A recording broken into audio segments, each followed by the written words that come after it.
चौधरी साहब, जाट तो मैं भी हूं पर इतना मूर्ख नहीं।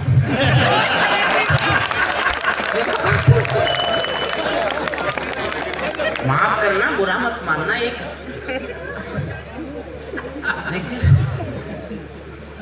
देखिए राजनीति में रुचि नहीं है, इसमें भी सौभाग्य। मतलब तो जाट है इतना भोलापन भाई साहब। देखो मेरी रुचि नहीं है। अगर मेरी राजनीति में रुचि होती तो ये कोई मैं गर्वोक्ति नहीं कर रहा हूं। मैं 2014 में आपका सांसद होता। टिकट लौटा मांगने वाले हजारों थे, मिले टिकट को लौटाने वाला सिर्फ मैं था, क्योंकि मेरी रुचि नहीं है राजनीति में। इसका अर्थ ये नहीं है कि राजनीति में अच्छे लोग नहीं है, लेकिन जिसकी रुचि हो वो जाए, मेरी नहीं है। एक जाट की शादी नहीं हो रही थी। ये चौधरी साहब मेरे बारे में अच्छी राय लेके नहीं जाने चाहिए। अच्छा मेरी नहीं हुई, उससे भी अक्सर सवाल करते हैं क्यों नहीं हुई। मैंने कहा अच्छा कई बार तो बड़े सम्मान से ऐसे पूछते हैं कि क्यों नहीं की। मेरी इज्जत बढ़ाने के लिए पूछते हैं। इसमें इज्जत बढ़ती है कि जैसे मैंने ही नहीं की हो। अच्छा ये कोई पूछे सीधे तेरी क्यों नहीं हुई। एक जाट की शादी नहीं हो रही थी, तो उससे लोगों ने कहा भी तेरी शादी नहीं होती तो ऐसा कर, किसी देवी की पूजा कर।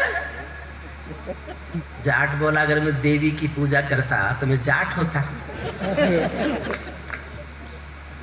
भड़ाना नहीं होता, अग्रवाल नहीं होता। जाट नहीं करते तो दूसरी सलाह दे दे कि जाटों की पूजा नहीं करता तो तो ऐसा कर, हनुमान जी की पूजा कर ले। जाट छूटते बोला उसकी तो खुद नहीं हुई थी। लेकिन पंडित जी ने समझाया कि ऐसा नहीं, वो बहुत शक्तिशाली देवता है, बहुत बहुत मान्यता है उनकी, वो उनकी पूजा करोगे तो हो सकता है हो जाए।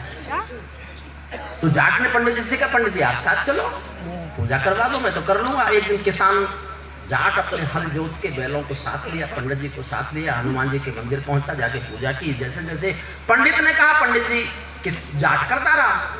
पंडित जी ने कहा बाद में कि अब तुम घंटी बजाओ। तो जाट ने पंडित जी से कहा बैलों की रस्सी आप पकड़ लो। जाट ने बैलों की रस्सी पंडित जी को पकड़ा दी। जाट ने घंटी बजाई तो बैल भी दब गए।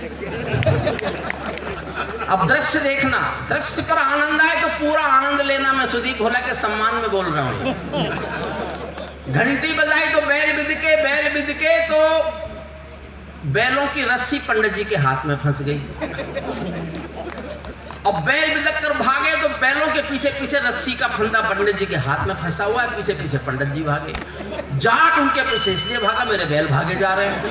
अब दृश्य देखना, आगे आगे बैल, बीच में पंडित जी, पीछे पीछे जाट। रास्ते में देवी का मंदिर था। देवी को समझ गई कि उनको विनोद सूझा, समझ गई क्या हुआ होगा। तो देवी ने भागते हुए पंडित जी से पूछा पंडित जी कहां भागे जा रहे हो।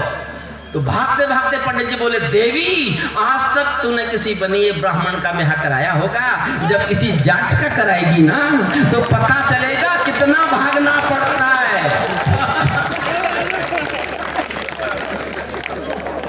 तो अभी तो इन्हीं की सुन रहे थे।